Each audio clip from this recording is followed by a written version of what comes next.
ឈប់ឲ្យមើលសម្រស់ដបសិនណាស្រឡាញ់ខ្លាំងណាស់និយាយឲ្យតាមត្រង់ទៅអានេះពេលដែលខ្ញុំ research ដំបូងណាចាប់អារម្មណ៍ជាងគេគឺដបវាហ្នឹងហ្មងហើយខ្ញុំឃើញពួកអ្នក review នៅ Western ណាគឺគេចាប់អារម្មណ៍ទៅអប់នេះមែនតើហើយទៅសោដាច់ពីមាត់ទេអញ្ចឹងឥឡូវយើងមកតែខ្លួនឯងចង់ដឹងថាមិនដែរអូយបាញ់មកឡងភាយឈ្ងុយហ្មងណា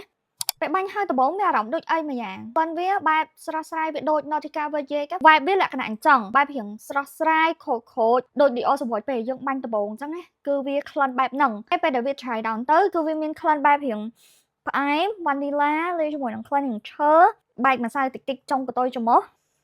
ក្អូបបែបប្រហើរ fresh spicy លាយជាមួយនឹងក្លិនបែបរៀងណាឈ្ងុយណាអ្នកនរគ្នាសម្រាប់អាទឹកអាប់នេះគឺអត់មានក្លូនជាមួយនឹងទឹកអាប់ណាទេជាក្លិនមួយដែលថាចាញ់ថ្មីហ្មងណារបស់ Club de Nuit brand M ណាក្លិនវាបែបរៀង bold មានន័យថាបាញ់ចេញមកវារៀងជះវារៀងលះប៉ុន្តែ at the same time គឺវារៀងស្រស់ស្រាយអាចប្រើប្រាស់ប្រចាំថ្ងៃបានដូចគ្នាអានេះបាញ់ទៅគឺវាងាយនឹងតាក់ទាញចំណាប់អារម្មណ៍មនុស្សជុំវិញខ្លួនយើងខ្លាំងមែនតើហ្មងអានេះគឺអាចបាញ់បានទាំងប្រុសទាំងស្រីប៉ុន្តែក្លិនវាអាចលំអៀងទៅខាងបបងបរោះជាងបបងស្ត្រីណាបបងស្ត្រីប្រហែលជាអត់សូវចូលចិត្តជាមួយនឹងនេះ unless អ្នកនរគ្នាជាមនុស្សមួយដែលថាចូលចិត្តក្លិនបែបរៀងផុសៗបន្តិចបែបរៀងលក្ខណៈថាផ្អែមហើយរៀងលេចខ្លាំងណាហើយសម្រាប់បងណាដែលគាត់ទំចាប់ផ្ដើមប្រើប្រាស់ទឹកអប់ក៏អាច consider ជាមួយនឹងនេះបានដែរខ្ញុំគិតថាវាអាចនឹង safe for បន្លែងបានសម្រាប់បងណាដែលគាត់ចង់បានទឹកអប់នេះអាចទៅតង page Alphaman